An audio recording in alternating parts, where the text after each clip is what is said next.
Welcome to the City on a Hill. We are now on the 5th Sunday of Easter.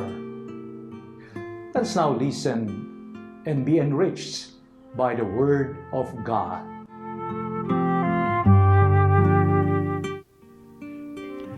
A reading from the Holy Gospel according to John.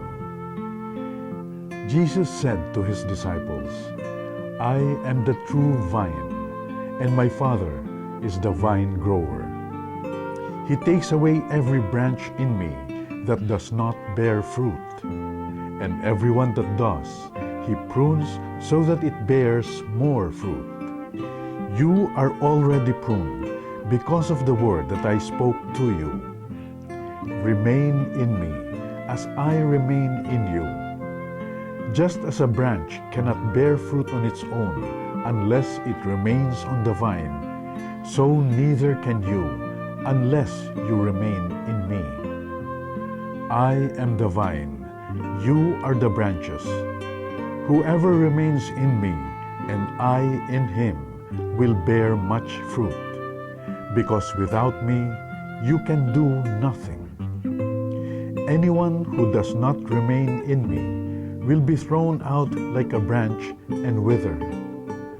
People will gather them and throw them into a fire, and they will be burned. If you remain in me, and my words remain in you, ask for whatever you want, and it will be done for you.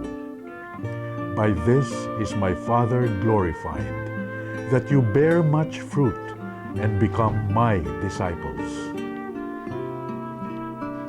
The Gospel of the Lord. Though Jesus is from above, since he is God, yet as a human being, he was a perfect communicator.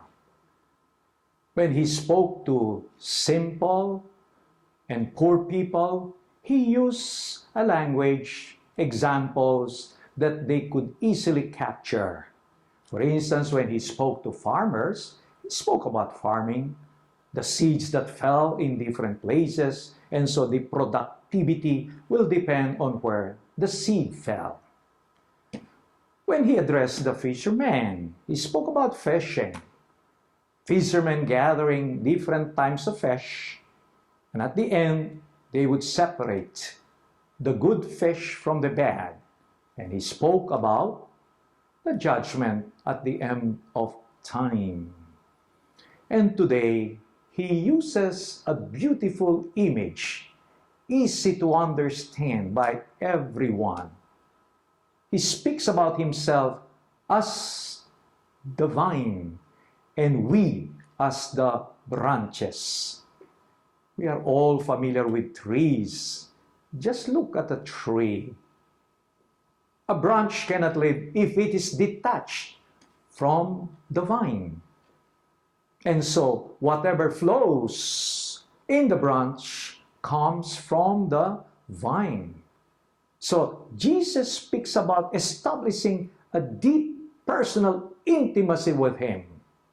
Just like in a tree, if there is life that flows from the vine to the branches, and it's not the decision of the branches, because the branches are just a recipient. Same thing with us. We cannot demand. We live on God's mercy, on God's grace. God continues to allow His life, His love to flow through us.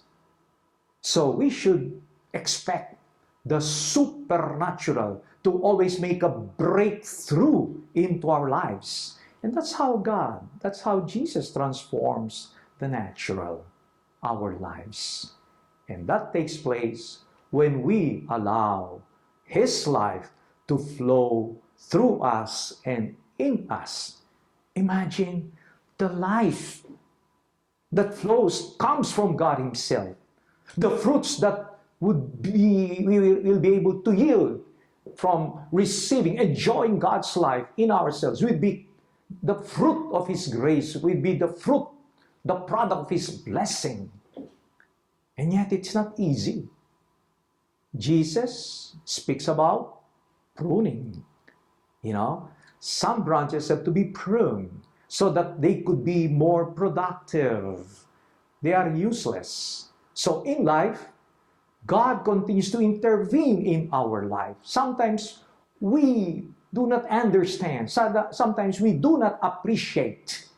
And yet, if He intervenes, prunes our life, tries to change our perspective, it is because He wants us to be more productive. It's because He wants us to enjoy a fuller union with Him. So sometimes we don't understand how come a person is so good, doesn't have any vice, goes to church regularly, yet he has a 4th stage cancer in his colon. It's a big shock. And yet sometimes God allows that so that we may grow in our trust. Because in life we have many fears. The opposite of fear is love. The opposite of fear is trust. So we have many fears. It's just a sign that our love, our trust has to be perfected. So God continues to intervene in our life that our lives may be fruitful and productive, that we may continue to struggle to unite ourselves with Him, to be aware how life from His heart would continue to flow to our hearts. As we celebrate the year of the poor, we realize how poor we are. We cannot demand anything, and yet God continues to enrich our lives. And the Pope has told us that he has declared from December 8 to Feast of Christ the King next year, a year of mercy. We live on God's mercy. So if life would flow from His heart to our hearts, it is because of His love and mercy.